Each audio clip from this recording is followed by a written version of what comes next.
Доброе утро! Если вы это утро проводите за чашечкой утреннего кофе, что ж, приятного аппетита! Но все же, думаю, стоит прислушаться к нашим советам. Не стоит пить кофе каждый день, а вернее каждое утро, потому что наш организм начинает к нему привыкать, и кофе уже не будет обладать тем самым бодрящим эффектом. А для того, чтобы быть бодрым и энергичным целый день, лучше сделайте зарядку и начните этот день с полезной и только позитивной информации в компании программы «Утреннего эспрессо». Меня зовут Марина Баранчук, и сегодня в выпуске.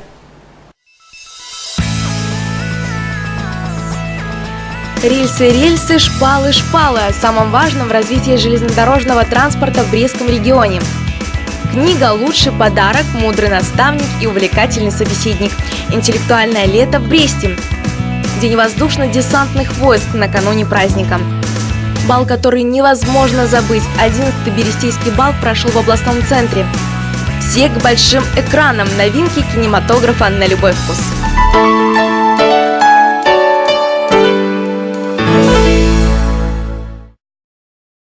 Сегодня 1 августа. Давайте поговорим о народных приметах. Первый день последнего летнего месяца. Именно по этому дню можно определить, какой будет осень. В принципе, все просто. Если сегодня будет жарко и сухо, то и осень не будет слишком дождливой. Ну а если все же пройдет дождь, значит будем готовиться и к дождливой осени. Но это все, как говорится, на перспективу. Сейчас же мы продолжим программу прогнозом погоды на сегодня от синоптиков.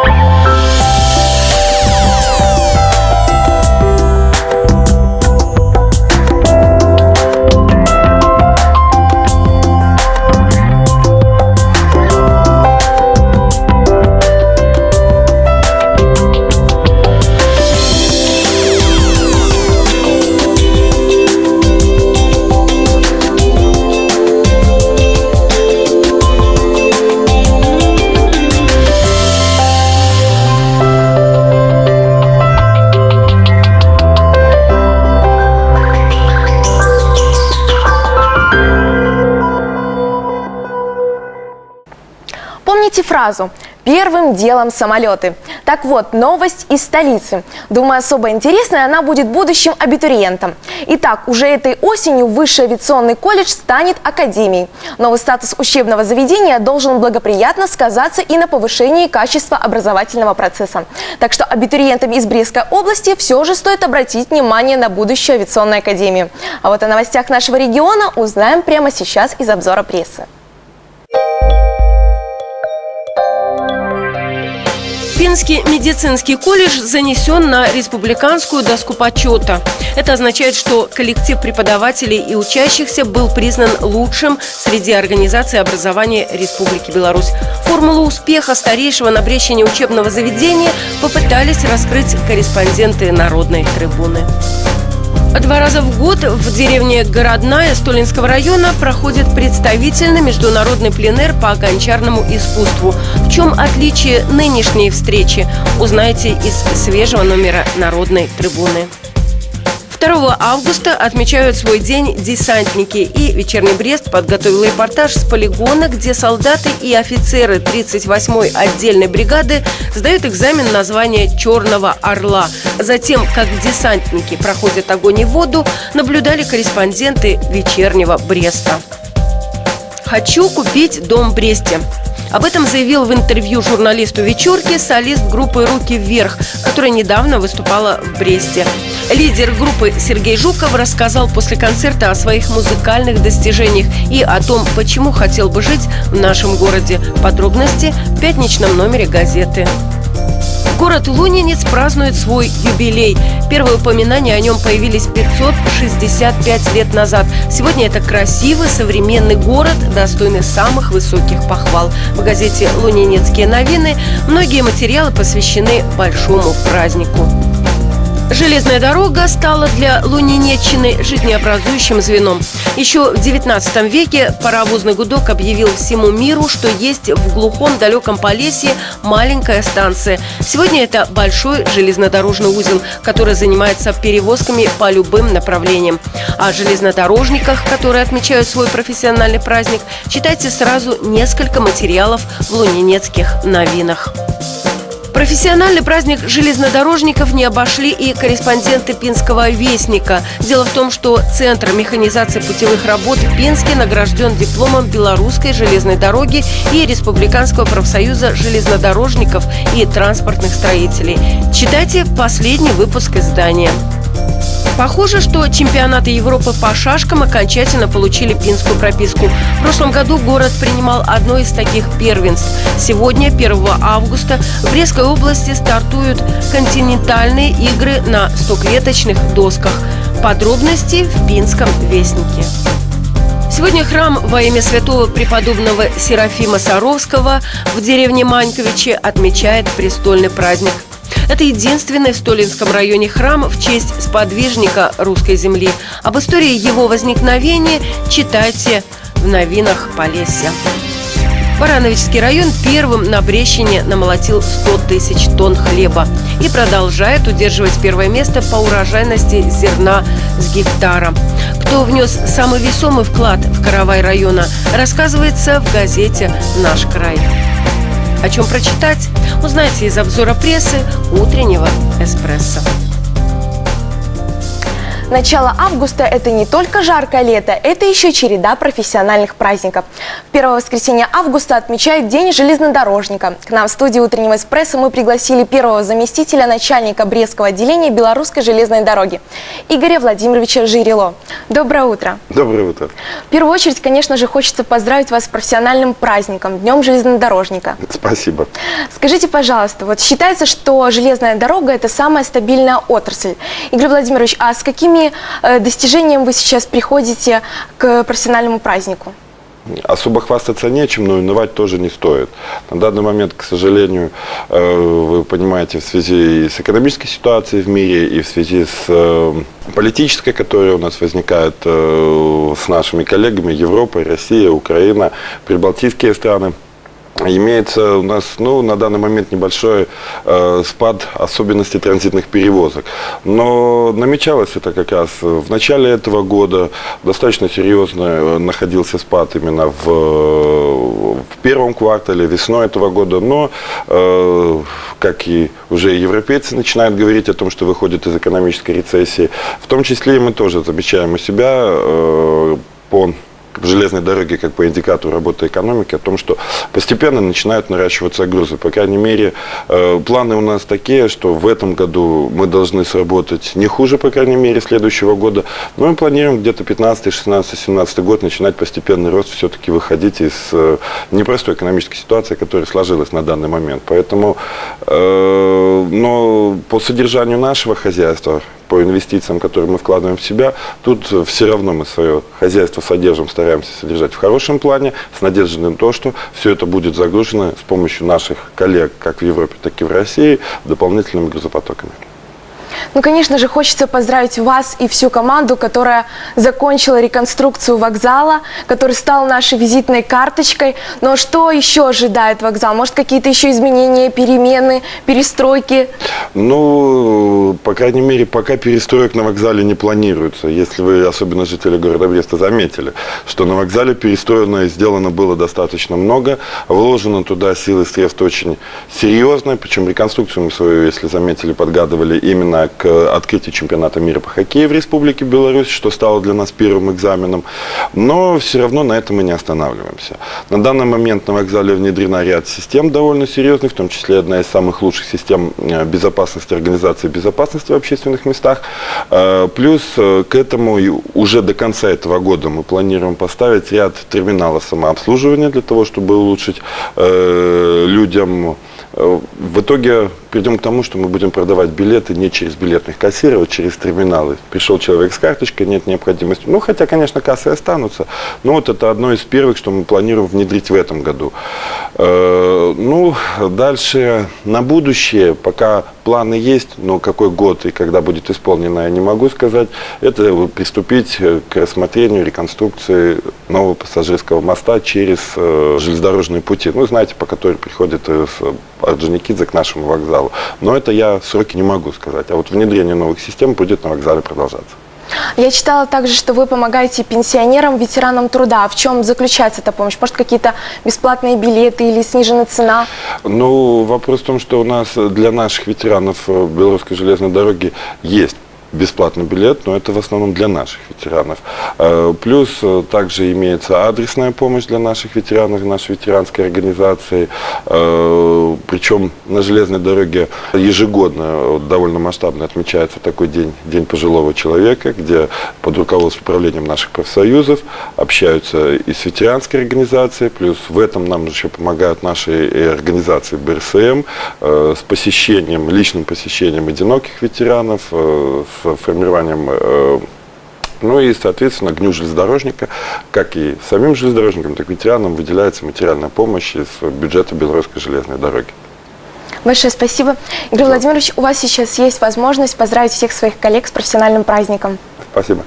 Я хотел бы поздравить моих коллег, железнодорожников, членов их семей, тех, кто связан с железной дорогой, с достаточно большим праздником для нас, Днем железнодорожников.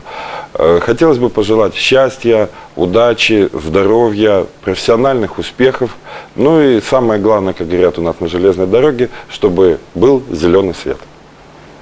Еще раз хочется поздравить вас с праздником. Большое спасибо за интересный разговор. А мы напоминаем, что сегодня утром у нас в гостях был первый заместитель начальника Брестского отделения Белорусской железной дороги Игорь Владимирович Жирило. Еще раз доброе утро и спасибо, что это утро вы проводите вместе с нами. А сейчас приятная новость. Первый национальный канал Белорусского радио объявил о начале приема заявок на участие в 4-м республиканском творческом радиоконкурсе «Молодые таленты Беларуси». Юных дарований будут выбирать в нескольких номинациях. Возраст участников от 10 до 21 года. Надеемся, что подобные проекты помогут зажечь на белорусском небосклоне новые звезды. А мы продолжаем программу еще одной приятной новостью. Если вы любите камерную атмосферу книжных магазинов, наверняка вы были в брестском магазине «Искра». Тему продолжат наши корреспонденты. Магазины появляются и исчезают, меняют названия, прописку и владельцев. Но какой бы сложной ни была рыночная ситуация, свои позиции уже не первое десятилетие сохраняет магазин «Искра». Единственный торговый объект в Бресте, который сегодня отмечает свой 60-летний день рождения. Однажды, прописавшись по классическому адресу, улица Пушкинская, магазин книги, все это время не менял своего местоположения. Мы первые делаем такое мероприятие в Бресте. Мы приглашаем всех, кто нас помнил, кто нас забыл. И вот мы покажем, всегда они нас вспомнят. Кто не знал, узнает нас. И чтобы молодое поколение приходило к нам, не забывало. Удивительно, но некоторые брестчане сюда заходят как в продуктовый, регулярно и целенаправленно. Мы хотим подобрать подарок, потому что книга – это лучший подарок. Завтра у нашего коллеги день рождения. Вот мы сюда пришли, потому что здесь хороший выбор книг. Приходим, покупаем и тетрадки, и контурные карты, все, что необходимо для школы. Здесь все удобно, все можно найти, приобрести, поэтому очень нравится. И книги доступны, и тетради, и канцтовары, все есть. Здесь литература на любой вкус и еще постоянные скидки многодетным семьям и пенсионерам. Но самое большое достижение «Искры» – возраст. За это время наработан и стаж, и опыт, и, конечно же, имя. Видимо, поэтому 2 года назад, по признанию Министерства информации, «Искра» и вовсе стал лучшим книжным магазином. Сколько погибло магазинов книжных по Белоруссии в эти годы. А мы изо всех сил старались, цеплялись, чтобы только были наши книги. Параллельно с книгами, чтобы выжить, мы продавали постельное белье, детские вещи. Мы сдавали в аренду площади для того, чтобы мы могли торговать книгами. Правильно говорят, кадры решают все. И эти кадры, как никто иной, могут влиять на вкус читателя. Начиная с раскрасок, мы все раньше или позже переходим на классику. Не в каждом магазине, в книжном, в который зайдешь, можно найти классическую литературу русскую, зарубежную, белорусскую. А здесь всегда можно найти. И она расходится, потому что мои девочки читают. И не каждый книжный продавец читает. А здесь коллектив читающий. Они все читают, они знают литературу. Они поэтому могут порекомендовать, могут поделиться какими-то своими соображениями по любой книге. Как и в любой день рождения, поздравления. Коллектив магазина получил заслуженные дипломы. Не осталось незамеченной и работа лучших специалистов. Сравнивать «Искру» просто с торговым объектом было бы не совсем правильно, согласитесь. Ведь деятельность книжного магазина где-то сродни деятельности библиотеки. А библиотеки, как и магазин «Искра» в данном случае, являются центром культуры, духовности и просвещения. Позвольте еще раз искренне от всей души поздравить вас с этим юбилеем. Хотела бы пожелать, чтобы всегда в этом магазине была литература для всех возрастов, всех людей любой категории, чтобы, заходя сюда, любой человек мог бы найти то, что он ищет. Побольше читателей, побольше ассортимент литературы, чтобы этот бизнес процветал, чтобы люди не забывали читать. Я бы пожелала магазину процветания, искристости, чтобы искрилась искра и зажигала других. И самое главное, чтобы была преемственность. Провести свободное время с книгой или на природе – это решать вам. Только помните, освод не перестает напоминать о безопасном поведении на воде. В первую очередь, отдыхая у воды, забудьте о вредных привычках.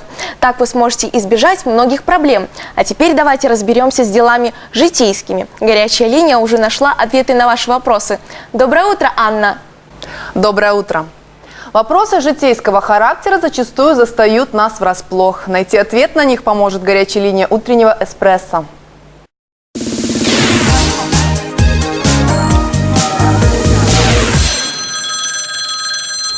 Первый звонок от Ильи из Пинска. Мужчина работает продавцом в одном из магазинов города. Должность грузчика на предприятии недавно сократили. Теперь данные функции приходится выполнять Илье. Обязан ли я работать вместо уволенного грузчика, хочет знать звонивший. Илья, вы обязаны выполнять только те обязанности, которые прописаны в вашей должностной инструкции. В противном случае вы имеете право требовать у своего нанимателя установить вам доплату за совмещение должностей. Анастасия живет и работает в Лунице. Женщина находится на 4-м месяце беременности. В скором времени заканчивается срок действия заключенного с ней контракта. Наниматель не намерен продлевать его, и женщину интересует, имеет ли работодатель на это право. Если в день истечения срока контракта вы, Анастасия, не будете находиться в отпуске по беременности и родам, то, к сожалению, наниматель имеет право вас уволить в связи с истечением срока контракта. Следующий вопрос от Ольги Николаевны из Пружан. У женщины в собственности находится земельный участок без каких-либо построек. Она хочет оформить дарственную этого участка на свою дочь. Могу ли я это сделать, спрашивает телезрительница. Ольга Николаевна, законодательством Республики Беларусь установлен запрет на отчуждение незастроенных земельных участков, которые предоставлялись для строительства или обслуживания зданий и сооружений. В отношении земельных участков, предоставленных для иных целей, например, для ведения садоводства либо личного хозяйства, такого запрета нет, поскольку возведение строений на таких участках является правом, а не обязанностью землепользователя. Это была горячая линия утреннего эспрессо. Оставайтесь с нами. Хорошего дня.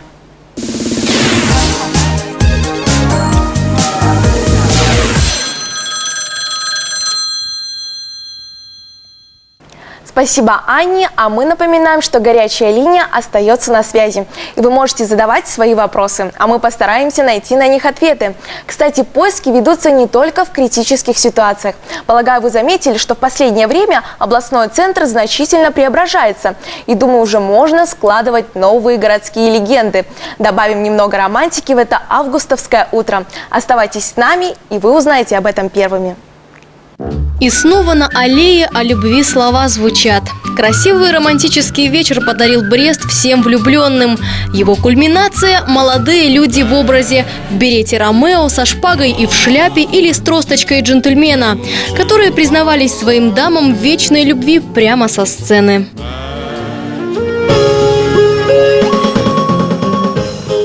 Моя любимая, я очень сильно хочу признаться тебе в любви, потому что лучшей девушки, которая сейчас есть у меня, я больше никогда не встречу. Поэтому я хочу, чтобы ты всегда была со мной, всегда была рядом, мне с тобой всегда хорошо. Ты самое лучшее, что вообще случилось со мной в жизни. Я тебя очень сильно люблю. Шансом, который выпадает не так уж и часто, решили воспользоваться многие молодые люди. И вот они, первые впечатления. Страшно. Очень даже. За руку вытягивали. Но вы не жалеете, что вытянули? Нет, конечно. Нет, не жалею, потому что это самая любимая девочка у меня. И хотя первый раз всегда бывает страшно, ребята теперь уверены на все 100%. Акции такие, безусловно, нужны. Надо повторять подобные акции. И не только на тему любви. Любишь меня? Конечно. Хорошая акция, очень приятно на это смотреть. Ну, лет 20 назад, когда нам было по 20, наверное, больше стеснялись признания любви на людях. Я выдам секрет, мы тоже поцеловались. Да. Что примечательно, эта акция проходила сразу после появления на Советской ключевой его фигуры – фонарщика. Ведь поцелуй – это то еще искусство. Считается, что если целоваться во время зажжения фонарей, то они обязательно принесут счастливую любовь на долгие-долгие годы. Есть даже такая легенда. Говорят, первый уличный фонарь в Бресте появился еще в конце 16 века. Молодой брестянин, имя которого затерялось во времени, придумал его, чтобы подавать знак соседской девушке приходить на свидание. И хотя это был примитивный фонарь, лучина в слюдяной коробке, именно он помог молодым людям соединиться в счастливый семейный союз. С тех пор и стали верить в магическую силу фонаря. Так и родилась в Бресте традиция, которой нет ни в одном другом городе мира. Хотелось увидеть, а способны ли люди в наше время на такие благородные поступки? Найдутся ли смелые люди? Не было подставных людей. То есть просто мы брали первых людей, которые горели глаза, и они шли, признавались в любви, не стеснялись. То есть это, я считаю, очень важно. Потому что это было в 18-м, это было в 19 веке. А в 21 веке может ли быть такое? Как оказалось, очень даже может быть. Поэтому не стоит стесняться. Приходите на Советскую почаще и говорите своим любимым слова, которые всегда приятно слышать. И, конечно же, целуйтесь. 1 августа в истории ознаменован такими событиями. 1774 год. Ученые впервые выделили молекулярный кислород. Одним из его первооткрывателей считается английский химик Джозеф Пристли. Однако ученый не сразу понял, что открыл новое вещество. Он считал, что выделил одну из составных частей воздуха и назвал этот газ дефлагестированным воздухом. 1 августа 1914 года. Германский посол в России Фридрих Пурталис вручает российскому министру иностранных дел Сазонову ноту об объявлении Германией войны России. Начинается Первая мировая война, которая унесет около 10 миллионов жизней. В этот день, в 1936 году, открылись 11-летние Олимпийские игры в Берлине, которые впервые транслируются по телевидению. По традиции был зажжен олимпийский огонь. Его впервые доставили из Олимпии бегуны, передающие факел как эстафетную палочку. Игры 1936 года стали рекордными по числу участников. Спортсменов прибыло свыше 4000. 1 августа 1936 года родился французский модельер Ив Сен-Лоран. Он создал и утвердил собственный стиль чувственной элегантности, впервые одев женщину в смокинг. Он придумывал ароматы, создавал костюмы и декорации для театра, балета и кинофильмов. 1947 год. В Минске родился Валерий Моторин, артист цирка и режиссер. В разные годы работал главным режиссером Минского и Одесского цирков, руководителем коллектива «Цирк-ревю», где шли его оригинальные постановки. Им были поставлены феерические детские представления «Золушка», «Сказка о волшебном колокольчике», «Чудеса на крыше Карлсона» и многие другие. Напоминаем, что сегодня 1 августа, пятница, и уже завтра, 2 августа, в Беларуси отметят День десантников и сил специальных операций. Предпраздничный день у нас в гостях командир 382-го отдельного гвардейского мобильного батальона гвардии, подполковник Сергей Михайлович Суховила. Добрый день. Здравствуйте. Расскажите, пожалуйста, а как проходит отбор в десантные войска? Нужно лишь желание или какие-то присутствуют другие критерии? Во-первых, учитывается желание молодого человека, который призывается на службу в силах специальных операций. Это здоровье, состояние здоровья, первая степень годности обязательно должна быть, которая необходима на допуск к совершению парашютных прыжков и выполнению специальных задач. Вот. Учитывается его характер деятельности до призыва военной службы, чем он занимался во время школы, после школы, учился где и так далее. С этим учетом определяется его целенаправленная способность, на какой должности он может служить, либо на обычных должностях, и призывается в наши войска. Вот так. Я знаю, что на базе 38-й мобильной бригады ведется большая работа по патриотическому воспитанию. Вот каким образом вы привлекаете молодежь в свои войска? В первую очередь офицеры, другие должностные лица бригады участвуют в мероприятиях в школах по выполнению различных мероприятий. Это праздники, это проведение лекций, семинаров, демонстрация фильмов, презентации и так далее про вооруженные силы. И, в большей степени, конечно, мы привлекаем к себе в гости школы различных классов, лицеи, институты и так далее. То есть молодые люди прибывают на День открытых дверей, на различные празднования, которые часто проходят в бригаде. И посетив нашу бригаду, посмотрев на жизнедеятельность, посмотрев на процесс подготовки солдата, подавляющее большинство молодых людей впоследствии желают служить непосредственно в нашей бригаде. Мне, честно говоря, интересно узнать, вот сколько времени проходит от присяги до первого прыжка? Нет такого, конечно. Нет? От присяги до первого прыжка солдатик, молодой человек, военнослужащий, может совершить прыжок и до присяги. Это не столь важно обязательно. То есть, когда человек прошел контрольное занятие, получил необходимую оценку, которая нужна на допуск к совершению парашютного прыжка, далее входит в силу, конечно, матушка природа, погода способствует данному мероприятию, и солдатики совершают первый парашютный прыжок. И уже на присяге он с гордостью говорит своим родителям, что он уже десантник. Сергей Михайлович, а что праздничного будет в меню солдат 2 августа? Это будет сюрпризом, во-первых, потому что для личного состава, для родителей, потому что много будет родителей, много будет гостей, много будет ветеранов соединения и так далее. Поэтому это будет сюрпризом. Конечно же, хочется поздравить вас с профессиональным праздником, и у вас есть такая возможность поздравить ваших коллег. Спасибо за поздравления, дорогие друзья. Хочу поздравить с праздником, Днем десантников сил специальных операций, Днем воздушно-десантных войск, что предшествовало нашему празднику. Пожелать всем крепкого здоровья, чистого неба, и семейного благополучия. Сергей Михайлович, большое спасибо за интересный разговор. А мы напоминаем, что сегодня утром у нас в студии был командир 382-го отдельного гвардейского мобильного батальона гвардии, подполковник Сергей Михайлович Суховила. Если вы любитель быстрого питания, значит, это новость для вас. Планируется, что рестораны быстрого питания популярной мировой сети в скором времени откроются в Бресте, Пинске и Барановичах. Но если у вас есть все же немного времени для того, чтобы приготовить самому, наша следующая рубрика специально для вас. Что и как приготовить, чтобы было вкусно и полезно, расскажет шеф-повар отеля «Эрмитаж». Доброе утро. Вас приветствует шеф-повар ресторана «Эрмитаж» Гринин Иван. Вам надоело варить овсяную кашу. Сегодня я приготовлю новый рецепт с овсянки. Это питательный йогуртовый коктейль. Для этого нам понадобится апельсин, банан, йогурт, овсяная каша и мед. Берем один апельсин, режем его пополам. Берем незатейливое приспособление. Это соковыжималка.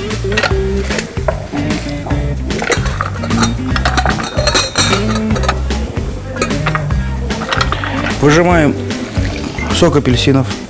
Если у вас на сегодняшний день утром не оказалось апельсинов, можете взять просто обычный апельсиновый сок и использовать его для приготовления этого блюда. Выдавливаем сок 2 апельсинов.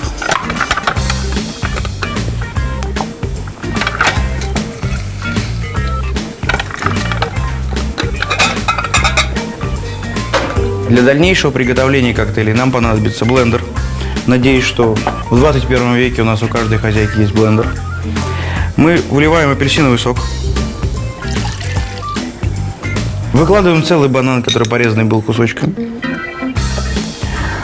Далее мы добавляем овсяные хлопья. Вам понадобится 4-5 чайных ложек. Ложка сахара. 1 чайную ложку сахара. 5-7 чайных ложек био-йогурта. Йогурт может быть кусочками фруктов.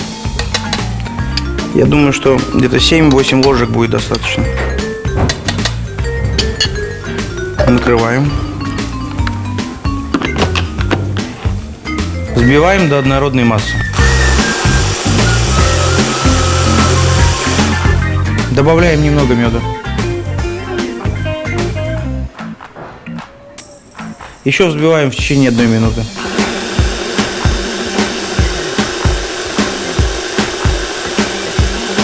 Наш питательный йогуртовый коктейль готов. Осталось его только красиво подать. Это коктейль экономит время. И вам не придется теперь вставать пораньше и варить овсянку. Это был рецепт от шеф-повара ресторана «Эрмитаж» Гринина Ивана. Приятного аппетита!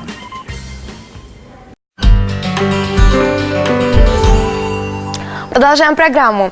Пожалуй, одно из самых ярких культурных мероприятий ушедшего июля – это, безусловно, Берестейский бал. Организаторы не скупились на приглашение ярких и талантливых гостей, музыканты на прекрасную музыку, а все посетители бала на незабываемые эмоции. Давайте еще раз прикоснемся к прекрасному и вместе с корреспондентом «Утреннего эспрессо» вспомним, как это было. На один вечер накануне Дня города в Бресте снова воцарился фестиваль. И хотя по практичным летним юбочкам и платьям нельзя было сказать, что брестяне пришли на бал, но бал совершенно точно пришел к брестянам уже в 11-й раз. Спасибо всем брестянам, спасибо всем гостям, которые пришли. Будем слушать музыку, а музыка будет прекрасная. Не приехал Караджо, но мы заменили белорусскими певцами из музыкального театра опереты и Большого театра оперы и балета.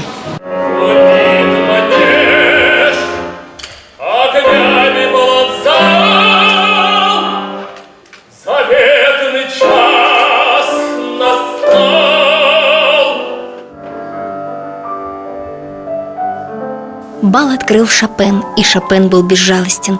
Чуткие пальцы Катерины Матах, лауреатки специальной премии президента Республики Беларусь по поддержке талантливой молодежи, извлекали из шикарного черного Стейнвея музыку любви, о которой громко говорить не принято, потому что ей нужно дышать, как воздухом. А потом настал черед Имры Кальмана и его мистера Икс и Сильвы. «Помнишь ли ты?» – спрашивали друг друга выдающиеся белорусские артисты, а зал молчал, зал помнил, зал слушал. В концертной программе звучали и аргентинские танцы, и щедрые аплодисменты, потому что музыка, которая говорит о любви, говорит с каждым.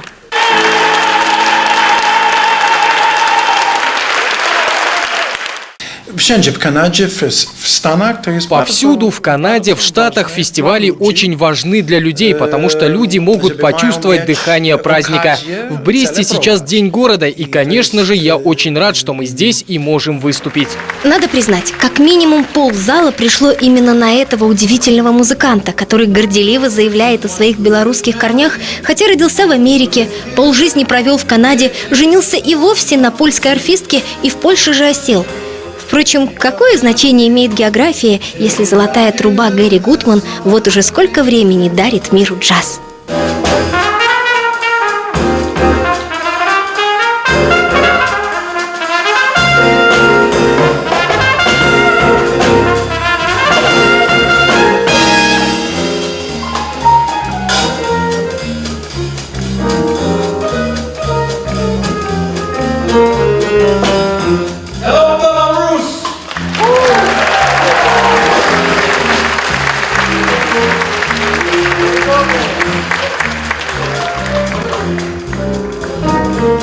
What good is melody? What good is music? If it ain't possessing something sweet. It ain't the melody, it ain't the music. There's something else that makes this tune complete. Валерий Гутман вернулся в Брест, чтобы представить бис, ведь на январских вечерах он в самое сердце поразил неискушенную брестскую публику. Что естественно, ведь в Америке или Британии, в отличие от Беларуси, джазовое искусство имеет столетние традиции. Здесь же зимой жаждущим получить автограф не хватило бумаги. Впрочем, главного – стремления передать искреннюю благодарность за дивный концерт – хватило. И Гутман вернулся. Я в Бресте уже второй раз в этом году. Меня пригласили вернуться сюда, и здесь фантастическая публика. Люди очень славные и щедрые на аплодисменты. Они кричали после каждого произведения. Это было восхитительно. А потом, какой же бал без танцев? И под оркестровый вальс кавалеры и дамы всех возрастов спешили закружиться на раз, два, три. Музыка была настолько призывной и чудесной, что умение четко рисовать ногами танцевальный квадрат отходило на второй план, как и отсутствие летящих юбок. На берестейском балу парила душа. Разве это не главное?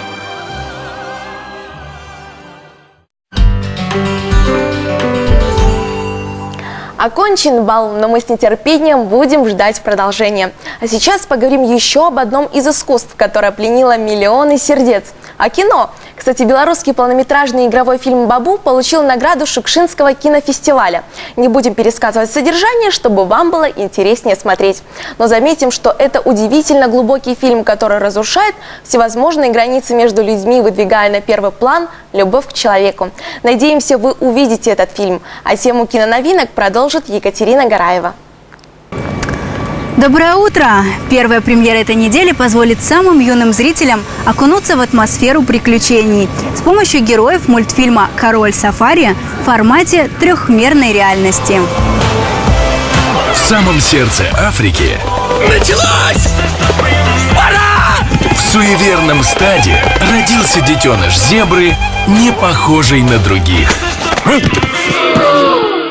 Ел дрянь. А что это значит? Это плохой знак. Нет полосок, нет дождя. И когда таинственная засуха охватила землю... Как вся вода могла уйти из-за одной зебры? Пол зебры. Он покинул свое стадо. Он ушел. Кумба. Нет, чтобы раздобыть полоски. Прежде всего следует отметить, что в оригинале «Король Сафари» называется просто «Кумба» и не имеет ровным счетом никакого отношения к блокбастерам «Мадагаскар» и «Рио». Мультфильм снят в память о Рейнхальде Рау, основателе проекта «Квага», перед которым стояла задача воскресить одноименное вымершее парнокопытное путем скрещивания. Зебра Кумба с самого рождения был посмешищем всего стада из-за того, что родился наполовину полосатым, а наполовину белым. Когда началась великая засуха, сородичи решили, что он проклят. Стадо изгнало беднягу, и даже отец отвернулся от него. Отважная полуполосатая зебра отправляется в опасные и веселые приключения, чтобы найти недостающие полоски и заслужить уважение семьи. Функции детского мультфильма здесь выполнены на все 100. Проходных персонажей практически нет. Даже редко появляющиеся антилопы-иммигранты, собака-блюзмен и безумные грызуны-оккультисты запоминаются и вызывают только симпатию. Я не сдамся! Полоски тебе обеспечены. Нам нужны такие храбрецы, как ты. Думаешь, только тебе тяжело стать своим? Я чувствую ваш страх. Вкус приятный. Я слышу, как он дышит. Нет, это ты. Король Сафари. Я хочу пипи. А ты хочешь? Нет, уже нет. В кино с 24 июля. Еще одна премьера этой недели расскажет нам о жизни и подвигах самого известного древнегреческого героя. А зрителям предстоит окунуться в невиданный мир, в котором сверхъестественная неотъемлемая часть окружающей реальности. Я расскажу вам о Геракле. Наполовину смертном, наполовину боге.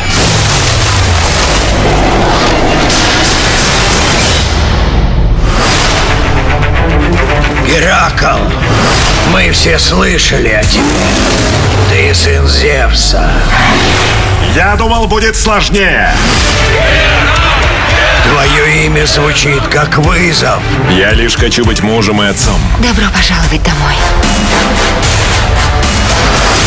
Боги обрушили на землю ужасы преисподней.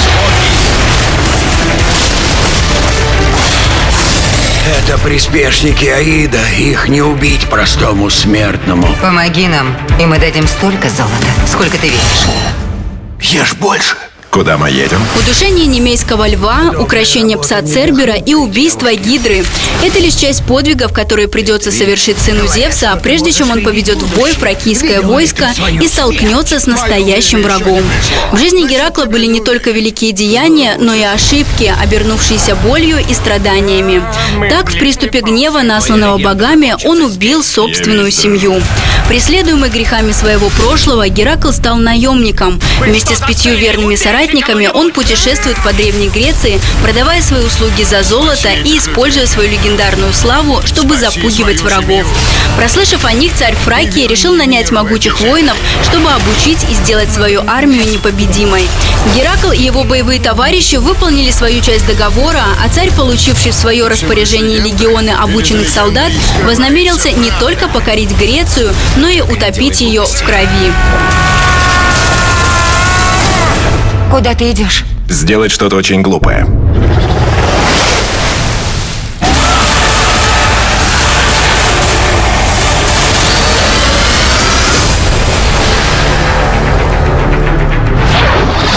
Мое время.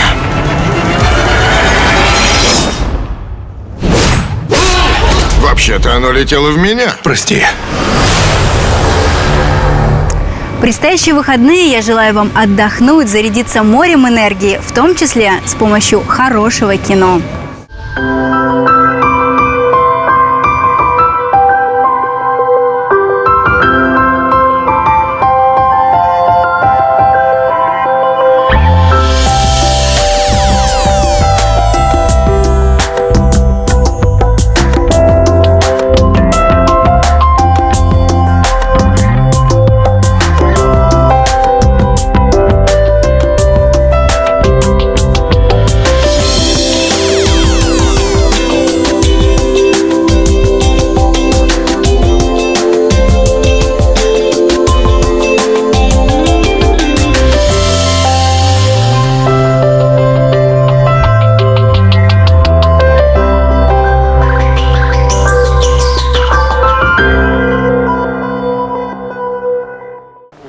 Вот и подошла к концу наша программа, завершается и рабочая неделя. Мы вам желаем незабываемых выходных. Это была программа «Утренний эспрессо». Меня зовут Марина Баранчук.